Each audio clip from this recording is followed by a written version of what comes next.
Good evening दोस्तों। आज हम पढ़ेंगे सूक्ष्म शिक्षण। यहाँ से एक क्वेश्चन 100% आता है और इसको हम पूरा कवर करेंगे, कोई भी पॉइंट इसका नहीं छोड़ेंगे। सबसे पहले हम पढ़ेंगे सूक्ष्म शिक्षण होता क्या है। तो सूक्ष्म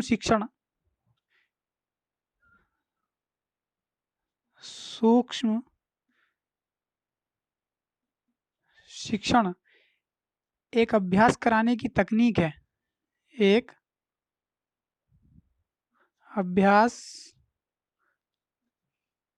कराने की तकनीक है।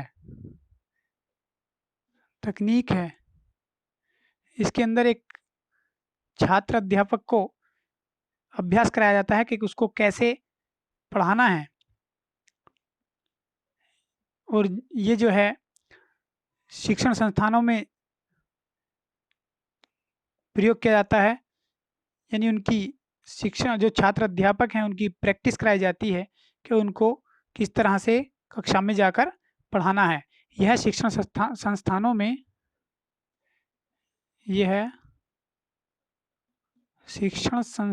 में छात्र अध्यापकों या अध्यापिकाओं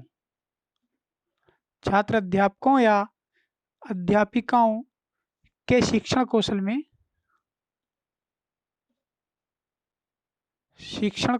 में सुधार करता है। शिक्षण कौशल में सुधार करता है, यानी ये हुआ सूक्ष्म शिक्षण, यानी माइक्रो टीचिंग होता क्या है। अब हम ये देखेंगे कि माइक्रो टीचिंग ये दिया किसने था। तो माइक्रो टीचिंग यानी सूक्ष्म शिक्षण 1961 में डी डब्ल्यू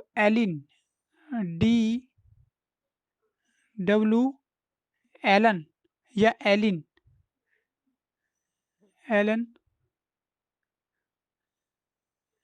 डी एलन भी इनको कह सकते हैं। डी एलन ने दिया था और ये स्टैनफोर्ड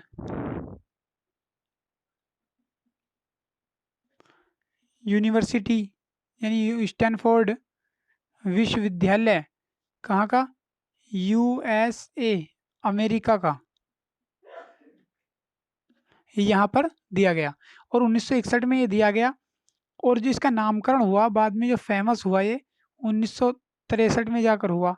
तो कहीं 1961 मिल जाता है, कहीं 1963, लेकिन 1961 से ही इसका जन्म माना जाता है। इसके प्रतिपादक हैं D.W. एलन, इसके प्रतिपादक हैं या जन्मदाता हैं डी एलन। और भारत में जो सूक्ष्म शिक्षण हुआ, ये इम्पोर्टेंट क्वेश्चन है कि भारत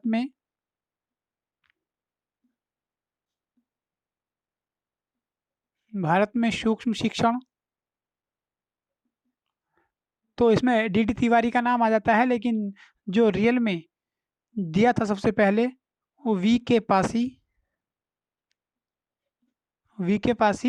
और एक शाह, ये दो मनोवैज्ञानिक थे। वी के पासी और शाह जो थे, दो मनोवैज्ञानिक थे जिन्होंने भारत में सूक्ष्म शिक्षण की शुरुआत की। और जो भारत में सूक्ष्म शिक्षण की शुरुआत हुई, ये 1967 में हुई, 1967 में। और जब ये डी एलन ने दिया था, तो डी एलन के साथ दो इनके सहयोगी भी थे, उनका भी नाम लिख लेंगे, एचिसन व बुश। एचिसन सहयोगी, एचिसन और बुश, ये D.W. एलन के सहयोगी थे। D.W. एलन के सहयोगी थे एचिसन और बुश। तो एलन ने 14 स्किल्स बताई हैं। अब ये देखेंगे NCERT ने इसको सूक्ष्म शिक्षण को कब अपनाया। एनसीईआरटी यानी भारत में एनसीईआरटी ने कब अपनाया? आया तो भारत में 1967 में, लेकिन अपनाया कब? तो भारत में एनसीईआरटी ने 1982 में इसको अपनाया था। अब एलन ने जो थी जो स्किल्स दी थी यानी शिक्षण कौशल दिए थे, तो ये 14 दिए थे। एलन ने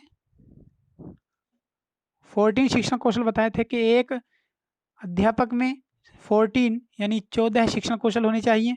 और जो एनसीईआरटी ने माने हैं, एनसीईआरटी ने माने हैं 7 शिक्षण कौशल होने चाहिए। ये 14 शिक्षण कौशल हम अभी लास्ट में इस पर चर्चा करेंगे, ये कौन कौन से हैं। अब हम पढ़ेंगे कि ये जो है किसके सिद्धांत पर आधारित है, यानी अधिगम के जो सिद्धांत दिए गए हैं ये कौन से मनोवैज्ञानिक के सिद्धांत पर आधारित है। तो ये आधारित है स्किनर के सिद्धांत पर। स्किनर ने जो क्रिया प्रसूत अधिगम का सिद्धांत दिया था मैंने आपको पहले पढ़ा दिया है। तो स्किनर के सिद्धांत पर आधारित था। वो कैसे? वो ऐसे कि यदि किसी बच्चे को या पशु को या किसी व्यक्ति को तुरंत प्रतिपुष्टि दी जाए तो वह कार्य को और अच्छा करता है, यानी उसकी कार्य करने की संभावना बढ़ जाती है। जैसे स्किनर के सिद्धांत में एक चूहे को भोजन दिया जाता था तो वह उसी कार्य को दोबारा दोहराता था, और यदि उस पर करंट लगाता था तो स्किनर के लगाए गए करंट से चूहा दूर भागता था, वो उस पर जाता नहीं था। यानी कि इससे पता चला कि तुरंत प्रतिपुष्टि यदि दे दी जाए तो उसके व्यवहार में तुरंत परिवर्तन किया जा सकता है। इसी प्रकार यदि जो छात्र अध्यापक है उसको तुरंत प्रतिपुष्टि दी जाए, उसका फीडबैक तुरंत दिया जाए, ये बता दिया जाए कि आपका शिक्षण ऐसा रहा, तो वो और अच्छी तरह से उसको डील कर सकता है, उसको समझ सकता है कि मेरे अंदर ये कमी है। तो इसलिए यह स्किनर के सिद्धांत पर आधारित है। अब पढ़ेंगे कि सूक्ष्म शिक्षण के जो प्रक्रिया है उसमें कितने चरण हैं और वो चरण कैसे कैसे पूर्ण होते हैं। अब बात ये आती है कि सूक्ष्म शिक्षण में कितने चरण होते हैं। तो इसमें कुल 6 चरण होते हैं। कितने चरण होते हैं? 6 चरण होते हैं। और इसमें एलन ने जो सूक्ष्म शिक्षण का टाइम माना है, एलन ने तो उन्होंने माना है कि 45 मिनट का सूक्ष्म शिक्षण होता है, 45 मिनट। और हमारे यहाँ एनसीईआरटी ने जो भारत में माना है वो 36 मिनट का, 36 मिनट। ये क्वेश्चन आया हुआ है कि भारत में कितना माना गया है, 36 मिनट। ये क्वेश्चन आया हुआ है, मैं भी आपको लास्ट में पेपर दिखाऊंगा तो आपको समझ में आ जाएगा। अब सूक्ष्म शिक्षण की प्रक्रिया में चरण जो होते हैं वो 6 होते हैं। तो पहला चरण होता है योजना। योजना। दूसरा चरण होता है शिक्षण। शिक्षण। तीसरा चरण होता है प्रतिपुष्टि। प्रतिपुष्टि, या इसको हम कह सकते हैं पृष्ठ पोषण। पृष्ठ पोषण, पोषण। तो हमको इसको ये भी कह सकते हैं। तो इसका नाम हो गया ये तीसरा चरण। पहला चरण, ये दूसरा चरण, ये तीसरा चरण। अब चौथा चरण आता है फिर पुनर्योजना। चौथा चरण आता है फिर पुनर्योजना।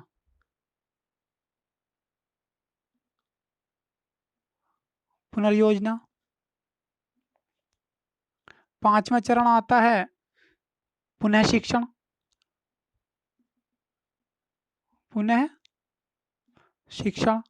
और छठा चरण फिर आता है कि पुनः प्रतिपुष्टि।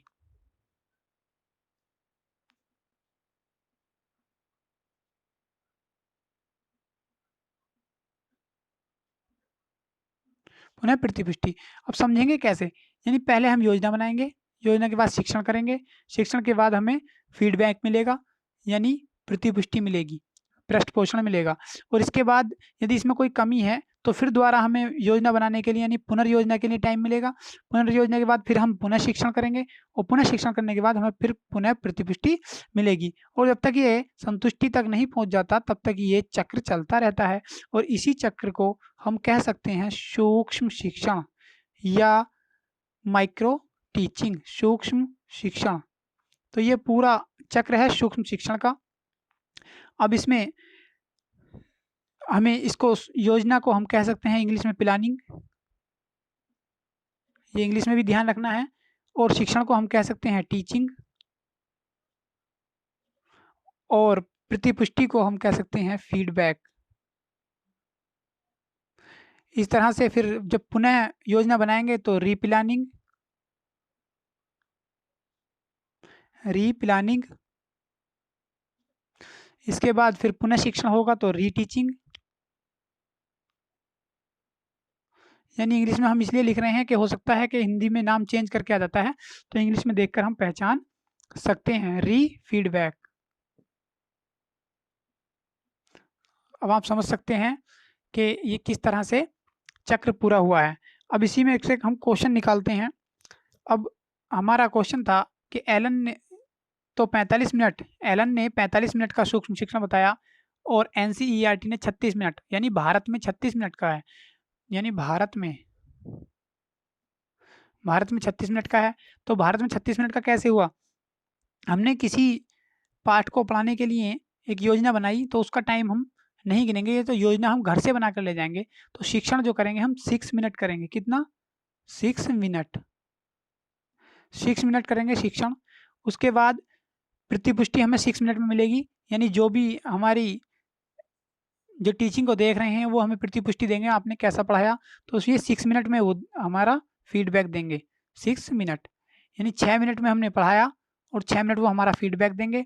अब योजना बनाने के लिए जो हमें शुरू में टाइम दिया गया था, तो वो तो हमारा घर का टाइम था, तो यहाँ 6 मिनट होने चाहिए थे। तो ये वाला टाइम हम इसको पुनर्योजना में दे देते हैं, तो 6 मिनट इसके और 6 मिनट फिर ये वाले, यानी कि पुनर्योजना बनाने के लिए हमें पूरे 12 मिनट मिलते हैं यहाँ पर, 12 मिनट। अब इसके बाद हम पुनर्योजना बनाते हैं कि हमारे यहाँ टीचिंग में कौन सी कमी रही, उसको फिर पुनः शिक्षण हम करेंगे तो 6 मिनट करेंगे, 6 मिनट, और उसके बाद फिर पुनः प्रतिपुष्टि मिलेगी हमें 6 मिनट में। तो इस प्रकार हम समझ सकते हैं कि 6 और 6 12 और 12 24 और 6 30 और 6 36, टोटल कितने मिनट का? भारत में 36 मिनट का क्या होता है? सूक्ष्म शिक्षण टाइम होता है।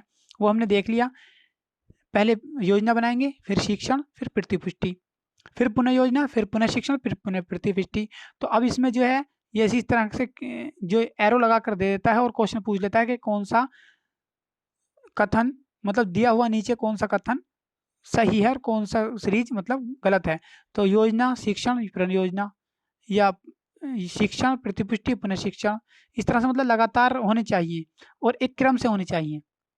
इसके बाद हम ये देखेंगे इसमें सबसे पहला यानी प्रथम सोपान कौन सा है। तो प्रथम सोपान हमारा ये योजना बनाना है। सबसे पहले योजना जो है वो हमारा प्रथम सोपान है किसी भी शिक्षण के लिए, इसको हम नोट कर लेंगे, ये इम्पोर्टेंट है। इसके बाद अंतिम सोपान पूछे तो अंतिम सोपान हमारा ये है, अंतिम सोपान हमारा प्रतिपुष्टि या पृष्ठपोषण है, ये अंतिम सोपान है, इसको हम कहेंगे अंतिम सोपान, इसको हम कहेंगे अंतिम सोपान। अब समझ गए होंगे आप, इसको हम अंतिम सोपान कहेंगे। अब ये कैसे बच गए? तो ये इसको क्या कहेंगे हम? मध्य सोपान। क्या कहेंगे? मध्य सोपान। ये प्रथम सोपान था, ये मध्य, ये अंतिम। अब बात ये रही कि ये कैसे रहेगा, यानी सबसे पहले हम योजना बनाएंगे, फिर उसका शिक्षण करेंगे, उसके बाद हमें प्रतिपुष्टि मिलेगी, और उसके बाद जो हमारी कोई कमी होगी तो हम पुनः योजना बनाएंगे, यानी यही चक्र दोबारा से पुनर्योजना, उसके बाद फिर पुनर्शिक्षण, और उसके बाद फिर पुनर्प्रतिपुष्टि होगी, यानी यही योजना, यानी यही क्रिया दोबारा से दोहराई जाएगी। इसलिए यहाँ से यानी फर्स्ट जो थर्ड स्टेप है, इन तीनों स्टेप में हमें क्या माना जाता है? ये शिक्षण माना जाता है, और इन 6 स्टेप को मिलाकर हमारा सूक्ष्म शिक्षण हो जाता है। इसलिए यह प्रथम सोपान योजना बनाना, दूसरा सोपान शिक्षण, और तीसरा प्रतिपुष्टि, यानी अंतिम सोपान प्रतिपुष्टि होता है। आप समझ गए होंगे। इसके बाद एक एलन के अकॉर्डिंग जो हमारा 45 मिनट का टाइम ड्यूरेशन था वो कैसे था उसको हम समझेंगे। यानी शिक्षण में एलन ने 5 मिनट बताए, ये समझते रहेंगे अंतर क्या है। शिक्षण में एलन ने 5 मिनट बताए और प्रतिपुष्टि में इन्होंने 6 मिनट बताए, सॉरी 10 मिनट बताए, 10 मिनट, 10 मिनट, 10 मिनट बताए इन्होंने प्रतिपुष्टि में, और पुनर्योजना के लिए इन्होंने 15 मिनट बताए, पुनर्योजना के लिए इन्होंने 15 मिनट बताए, और फिर रीटीचिंग के लिए यानी पुनः शिक्षण के लिए 5 मिनट बताए, और रीफीडबैक के लिए इन्होंने 10 मिनट बताए, यानी पुनर्प्रतिपुष्टि के लिए 10 मिनट। ये तो योजना हम घर से बनाएंगे तो इसका टाइम यहाँ पे ऐड नहीं होगा। तो अब देखेंगे शिक्षण में 5 मिनट और प्रतिपुष्टि में 10 मिनट 15 मिनट और पुनर्योजना में 15 मिनट 30 मिनट और पुनः शिक्षण में 5 मिनट 35 मिनट और पुनः प्रतिपुष्टि में 10 मिनट यानी 45 मिनट का टाइम इस तरह से ये पूरा हो जाता है। हम कोई भी पॉइंट नहीं छोड़ेंगे। इससे पहले भी हमने कुछ क्लासें यूट्यूब पर अपलोड की हैं, बहुत अच्छी तरह के से कोई भी पॉइंट हमने नहीं छोड़ा है और अच्छी तरह से मनोविज्ञान की, अधिगम की और बुद्धि की परिभाषाएं हमने ट्रिक से लाइफ टाइम याद करने के लिए हमने आपको दी हैं। एक बार देख लीजिए, आप लाइफ टाइम नहीं भूलेंगे क्योंकि हमने उन परिभाषाओं को मनोवैज्ञानिकों के नाम से ही जोड़कर पढ़ाया है। इसके बाद ये हो गया हमारा सूक्ष्म शिक्षण की प्रक्रिया तथा उसके चरण। अब जो जो पॉइंट एक एक बोला जा रहा है इम्पोर्टेंट है तो आप उसको नोट करते रहें। पर्यवेक्षक या ऑब्जर्वर की संख्या जो होती है इसमें, पर्यवेक्षक या ऑब्जर्वर कह सकते हैं, जो होते हैं ये होते हैं हमारे 5 से 10। इससे 5 से कम नहीं होंगे, 10 से ज़्यादा नहीं होंगे, इनके बीच में होंगे। और ये कौन हो सकते हैं? हमारे सहपाठी, हमारे सीनियर, हमारे कॉलेज के प्रोफेसर, हमारे कॉलेज के टीचर या कहीं बाहर से भी किसी कॉलेज से टीचर या प्रोफेसर आ सकते हैं। तो ये होते हैं ऑब्जर्वर 5 से 10 यानी 5 to 10। और भारत में जो अभी देखा जाता है कि भारत में पर स्टेप कितने मिनट का माना जाता है, तो अभी मैंने बताया 36 और 6 स्टेप हैं। तो भारत में पर स्टेप का जो एवरेज आएगा यानी प्रत्येक प्रक्रिया का या प्रत्येक चरण का जो एवरेज है वो 6 मिनट का आ रहा है, 6 मिनट का। लेकिन अदर कंट्रीज में जो पर स्टेप मान रहे हैं तो वो मानते हैं कि हमारे यहाँ 5 मिनट का होता है। यानी अदर कंट्रीज में, यहाँ एलन का कोडिंग मत मानना, अदर कंट्रीज की बात कर रहे हैं हम। अदर कंट्रीज यानी भारत के अलावा दूसरी कंट्रीज हैं, कंट्रीज यानी वेस्टर्न कंट्रीज, वेस्टर्न यानी दूसरे देशों में, यानी पश्चिमी देशों में, पश्चिमी देशों में जो ये टाइम माना गया पर स्टेप या प्रत्येक चरण वो 5 मिनट का माना गया। ये इंपॉर्टेंट क्वेश्चन है। भारत में 6 मिनट का और अदर स्टेट में यानी दूसरे राज्यों में, दूसरे देशों में 5 मिनट का। और सूक्ष्म शिक्षण का सर्वप्रथम प्रयोग 1961 में किया गया, इसलिए इसका जन्म 1961 से माना जाता है। तो सूक्ष्म शिक्षण का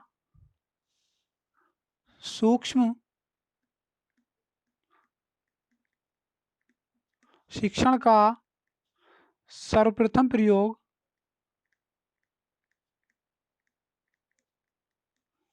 1961 में किया गया। ये भी क्वेश्चन इंपॉर्टेंट है कि कब किया गया। सूक्ष्म शिक्षण का सर्वप्रथम प्रयोग कब किया गया? 1961 में। तो अब तक जो हमने पॉइंट कवर किए हैं बहुत इंपॉर्टेंट है, इनको बहुत ध्यान रखना है। इसके बाद हम पढ़ेंगे सूक्ष्म शिक्षण की विशेषताएं। सूक्ष्म शिक्षण की विशेषताएं,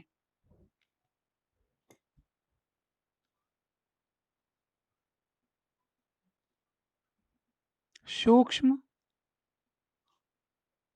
शिक्षण की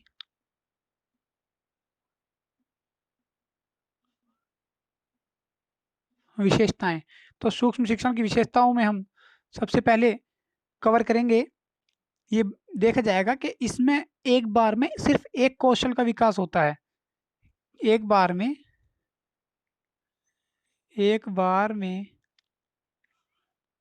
एक कौशल का विकास।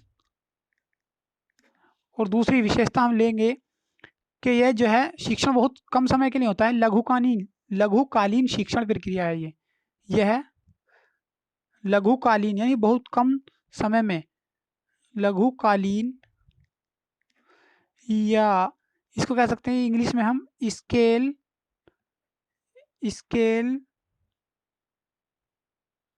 डाउन अप्रोच, यानी यह लघुकालीन प्रक्रिया है। यानी बहुत कम समय में, इसमें समय और व्यक्ति यानी ऑब्जर्वर सब कम कर दिए जाते हैं, समय बहुत घटा दिया जाता है, सिर्फ 5 से 10 मिनट का छोड़ा जाता है, इसलिए इसको लघुकालीन प्रक्रिया बताया गया है, स्केल डाउन प्रक्रिया बताया गया है। इसके बाद हमारा जो नेक्स्ट पॉइंट आता है कि जो है यह जो सूक्ष्म शिक्षण है एक विशेष प्रकार का यह भी शिक्षण कौशल माना गया है। क्या यह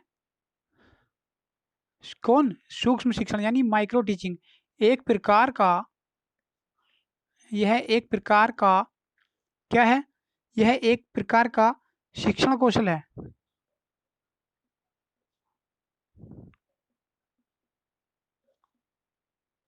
यह एक प्रकार का शिक्षण कौशल है, ये समझ गए होंगे। और इसमें क्या होता है, शिक्षण प्रक्रिया में सुधार करने के लिए वैज्ञानिक दृष्टिकोण प्रस्तुत किया जाता है। शिक्षण प्रक्रिया में सुधार करने के लिए यानी बहुत सोच समझकर शिक्षण प्रक्रिया में सुधार किया जाता है कि इस टीचर ने जो छात्र अध्यापक है यानी टीचर बनने वाला है, अध्यापक बनने वाला है लेकिन अभी छात्र है, शिक्षण ग्रहण कर रहा है, तो प्रशिक्षण लेने वाले इस छात्र अध्यापक को शिक्षण प्रक्रिया में सुधार किया जाता है। शिक्षण प्रक्रिया में सुधार करने का यह वैज्ञानिक दृष्टिकोण प्रस्तुत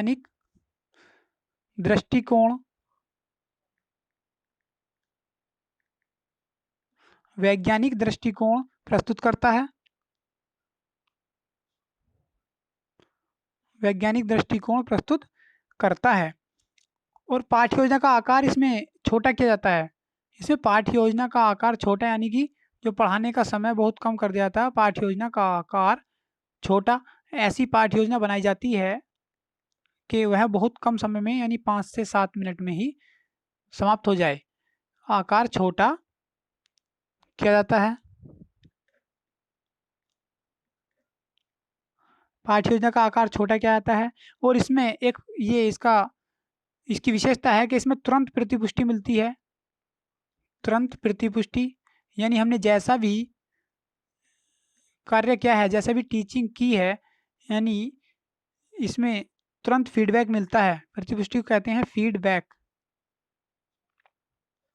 तो इसमें तुरंत फीडबैक मिलता है कि हमने कैसी टीचिंग की है, यदि इसमें कुछ गलती है तो हम तुरंत उसमें सुधार कर सकते हैं। तो इसका यह एक इसकी विशेषता हो गई। इसके बाद मॉडिफिकेशन ऑफ टीचर बिहेवियर यानी कि टीचर के व्यवहार में तुरंत मॉडिफिकेशन आता है यानी तुरंत बदलाव आता है। तो हम कह सकते हैं अध्यापक के व्यवहार में तुरंत बदलाव लाया जा सकता है। यानी यदि वह गलत पढ़ा रहा है तो उसको जो है रीप्लानिंग का टाइम दिया जाता है और वह तुरंत बदलाव करता है, उसको अपने व्यवहार में परिवर्तन करता है और दूसरा तरीका अपनाकर वही तुरंत टीचिंग करता है। इसमें कक्षा का आकार भी छोटा हो जाता है यानी 5 से 10 स्टूडेंट रहते हैं, 5 से 10 छात्र रहते हैं। छात्र क्या, वो ऑब्जर्वर होते हैं। वे उन ऑब्जर्वर वे कुछ कोई भी हो सकते हैं, हमारे सीनियर हो सकते हैं, हमारे टीचर हो सकते हैं, बाहर के कॉलेज के प्रोफेसर हो सकते हैं। तो ये 5 से 10 छात्र होते हैं इसमें और समय 6 मिनट माना ही गया है। यानी ये तो 5 से 10 मिनट माना गया है लेकिन 6 मिनट एवरेज मेन है, ये ध्यान रखना है। और यह क्या है, एक समय में केवल एक शिक्षण कौशल मैंने आपको बता दिया, एक प्रकार का शिक्षण कौशल है और एक समय में केवल एक शिक्षण कौशल का ही इसमें विकास किया जाता है। और यह क्या है, व्यक्तिगत शिक्षण अभ्यास की तकनीक है। यानी जो व्यक्तिगत यानी एक व्यक्ति को जैसे हम पढ़ा रहे हैं तो इसमें अगर कोई मिस्टेक है तो हमारी गलती साफ सभी को दिखाई देगी। तो इसलिए इसे कहा गया कि इसकी विशेषता ये है कि यह व्यक्तिगत एक एक व्यक्ति की अलग अलग व्यक्तिगत शिक्षण अभ्यास। और यह कोई ऐसा नहीं है कि हमारा कोई एग्जाम हो रहा है या हम पास या फेल हो जाएंगे। ये क्या है, शिक्षण का अभ्यास है, इस पर ध्यान रखना, अभ्यास है। यानी हमें अभ्यास कराया जा रहा है कि हमें किस तरह से पढ़ाना है। तो ये इसको हम हिंदी में कह सकते हैं व्यक्तिगत शिक्षण अभ्यास तकनीक और इंग्लिश में हम कह सकते हैं individual teaching practice techniques. Individual यानी ग्रुप में नहीं होती है, इंडिविजुअल होती है। इंडिविजुअल टीचिंग प्रैक्टिस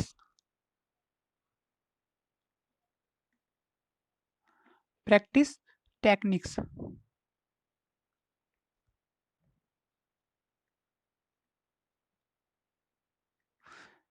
इसको हम कह सकते हैं व्यक्तिगत शिक्षण अभ्यास तकनीकी। तो आप यहाँ तक समझ गए होंगे, ये इसकी विशेषताएं हुई। इसके बाद जो एलन ने 14 शिक्षण कौशल बताए थे, हम उन पर चर्चा करते हैं। कभी कभी पूछ लेता है कि एलन ने जो 14 शिक्षण कौशल बताए हैं, शिक्षण कौशल बताए हैं, वे कौन कौन से हैं, उन पर जरा चर्चा करते हैं। तो सबसे पहला हम मान लेते हैं कि कक्षा प्रबंधन कौशल, कक्षा प्रबंधन कौशल। कक्षा प्रबंधन कौशल का मतलब हुआ कि कक्षा का हम प्रबंध कैसे करें। सबसे पहले जब क्लास में पहुंचे उसका प्रबंध कैसे करें, बच्चे शोर तो नहीं कर रहे हैं, ठीक से बैठे भी हैं, यानी ये सब चीज़ें हमें कक्षा का प्रबंध करें। वहाँ पर सभी सामान रखा हुआ है, जब वहाँ पर हर सामान की सुविधा होगी तो वहाँ डिस्टर्ब नहीं होगा। इसलिए सबसे पहले हमें कक्षा प्रबंधन कौशल पर ध्यान देना होगा, यानी क्लास मैनेजमेंट स्किल।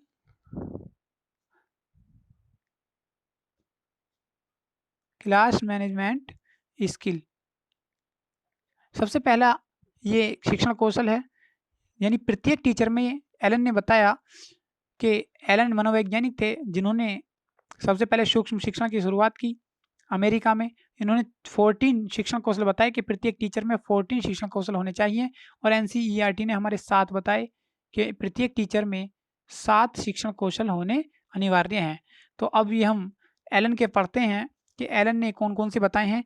नंबर 1 तो हुआ कक्षा प्रबंधन कौशल, दूसरा है प्रस्तावना कौशल, यानी प्रस्तावना कौशल यानी हम यदि कोई चैप्टर पढ़ा रहे हैं तो उसका पूर्व ज्ञान की जानकारी लेना प्रस्तावना कौशल कहलाता है, और उसी को हम किस तरह से उसको अपने टॉपिक की शुरुआत कर रहे हैं, इंडक्ट्री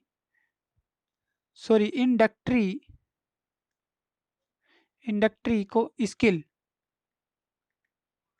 इंडक्ट्री स्किल प्रस्तावना कौशल को हम इंग्लिश में कह सकते हैं इंडक्ट्री स्किल। इसके बाद हमने कोई टॉपिक यदि पढ़ाया तो यानी कि हमने उसको एक्सप्लेन कैसे किया, उसकी व्याख्या कैसे की, तो उसका व्याख्या कौशल हमारे अंदर होना चाहिए, यानी अपने टॉपिक की व्याख्या करनी आनी चाहिए। इसको कहते हैं व्याख्या कौशल। इसको इंग्लिश में हम कह सकते हैं एक्सप्लेनेटरी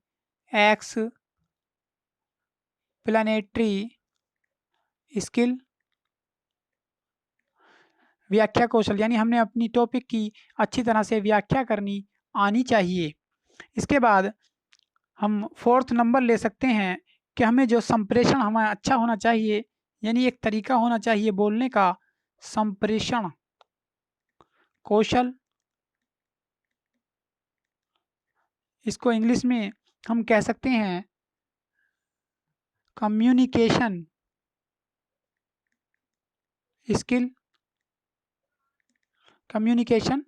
स्किल। और 5 नंबर पर हम ले सकते हैं कि बच्चों में अंतःक्रिया करानी चाहिए, यानी बच्चों के अंदर अंतःक्रिया करने का, यानी हमें भी बच्चों से अंतःक्रिया करनी चाहिए कि बच्चों को बार बार नए नए तरीके से सोचने के लिए प्रेरित करना चाहिए। अंतःक्रिया कौशल, इसको हम कह सकते हैं कि ये इंटरेक्शन स्किल।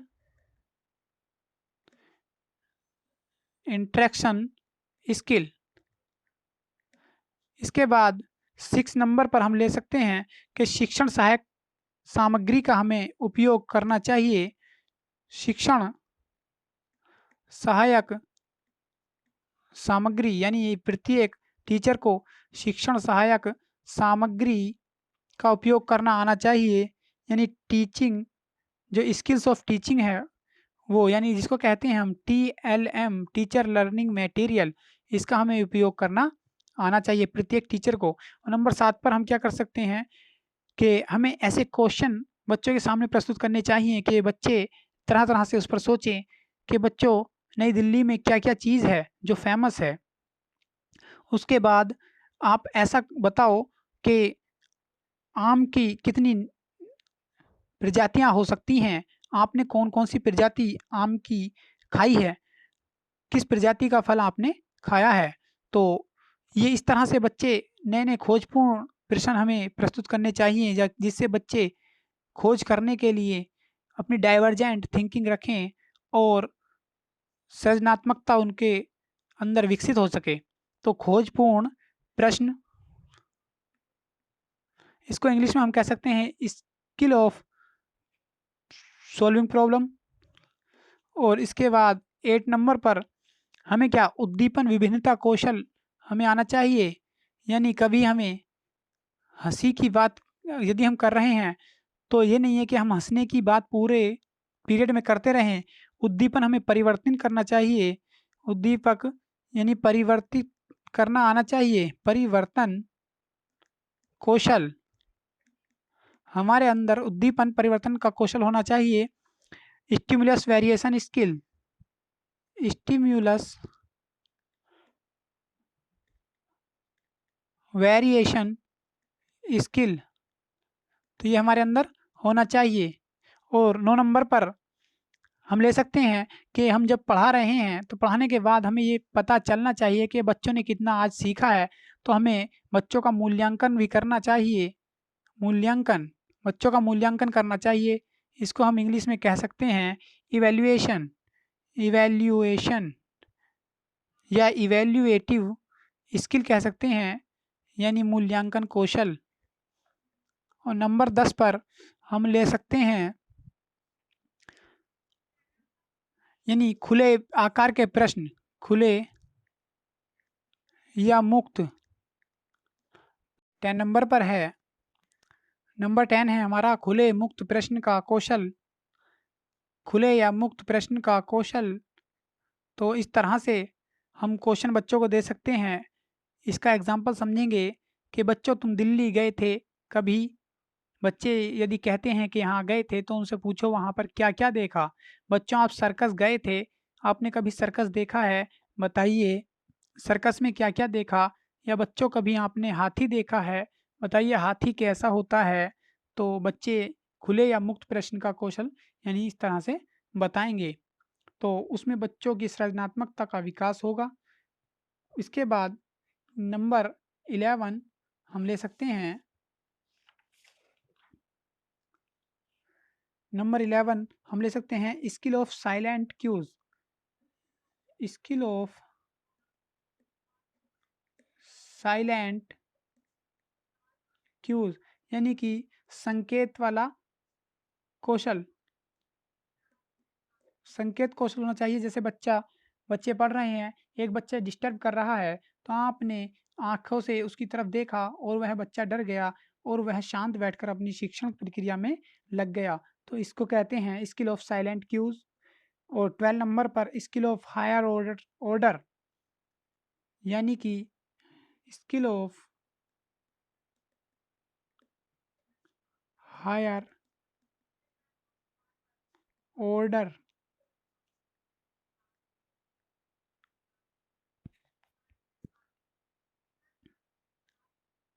तो इसको हम HOTS भी कह सकते हैं, स्किल ऑफ हायर ऑर्डर। इसके बाद नंबर 13 है हमारा ब्लैक बोर्ड, यानी हमें ब्लैक बोर्ड यूज़ करना आना चाहिए, ब्लैक बोर्ड। और लास्ट 14 है, हमें बच्चों को होमवर्क भी देना चाहिए। होमवर्क, ब्लैक बोर्ड मतलब श्यामपट और होमवर्क मतलब गृह कार्य। बच्चों को गृह कार्य देना चाहिए। और श्यामपट पर जो हम लिखेंगे वह स्पष्ट होना चाहिए, इसमें स्पष्टता होनी चाहिए और वह पढ़ने योग्य होना चाहिए। पढ़ने योग्य यानी ब्लैक बोर्ड पर हमें साफ लिखना आना चाहिए। तो ये यदि हमारे अंदर 14 शिक्षा कौशल हैं तो एक टीचर के अंदर एलन के अकॉर्डिंग जो बताए गए हैं उनको हमने डिस्कस किया है। इसके बाद हम क्वेश्चन देखते हैं जो एग्ज़ाम में आए हुए हैं पुराने। ये एक क्वेश्चन पेपर है यूपी टेट 2018 का। यूपी टेट 2018 का क्वेश्चन है फर्स्ट पेपर यानी प्राइमरी लेवल का। इसमें क्वेश्चन है सूक्ष्म शिक्षण का चक्र का प्रथम पद होता है। सूक्ष्म शिक्षण चक्र का मैंने अभी बताया है आपको कि शिक्षण नहीं, प्रतिपुष्टि नहीं, प्रस्तावना नहीं, क्योंकि सूक्ष्म शिक्षण में प्रस्तावना तो होती ही नहीं है, तो इसको तो पहले ही काट दो। अब सबसे पहले हमें पता है कि पहले योजना बनाई जाती है, फिर शिक्षण होता है, फिर प्रतिपुष्टि, फिर पुनर्योजना, फिर पुनः शिक्षण, फिर पुनः प्रतिपुष्टि। तो ये तीनों दे रखे हैं, पहला, दूसरा और तीसरा। तो योजना सबसे पहले बनाई जाती है, ये आप समझ गए होंगे। इसके बाद एक दूसरा पेपर है, उसमें भी सूक्ष्म शिक्षण के लिए क्वेश्चन आया हुआ है। उसमें एक क्वेश्चन है यूपी टेट प्राइमरी का 2020, हाँ 8 जनवरी 2020 में जो हुआ है ये फर्स्ट पेपर। तो इसमें एक क्वेश्चन आया हुआ है, ये क्वेश्चन है सूक्ष्म शिक्षण के भारतीय प्रतिमान में कुल कितना समय लगता है। तो भारतीय प्रतिमान में 40 मिनट, 30 मिनट, 45 मिनट या 36 मिनट। तो भारतीय प्रतिमान पूछा है तो भारत के अकॉर्डिंग 36 मिनट है और एलन के अकॉर्डिंग जो था वो 45 मिनट था। तो ये ध्यान रखना है कि भारत में 36 मिनट। इसके बाद तीसरा एक पेपर है, उसके अंदर भी एक क्वेश्चन आया हुआ है, वो पेपर है 2019 का ही है, ये सेकंड पेपर है 2019 का। इसमें क्वेश्चन आया हुआ है सूक्ष्म शिक्षण है प्रभावशाली मूल्यांकन, वास्तविक या अवश्रेणीय शिक्षण। तो सूक्ष्म शिक्षण जो है प्रभावशाली, इसको इंग्लिश में भी देख लेंगे ताकि हमें हिंदी में पता नहीं चल पा रहा। तो इफेक्टिव, हमें कहीं इफेक्ट नहीं डालना, हमें कोई प्रभाव नहीं जमाना है, क्योंकि बच्चे की सिर्फ हमें अभ्यास कराना है एक टीचर का, एक कैसे पढ़ाना है। तो ये प्रभावशाली गलत हो गया। मूल्यांकन, हमें उस टीचर का मूल्यांकन नहीं करना, सूक्ष्म शिक्षण की बात चल रही है तो मूल्यांकन नहीं करना है।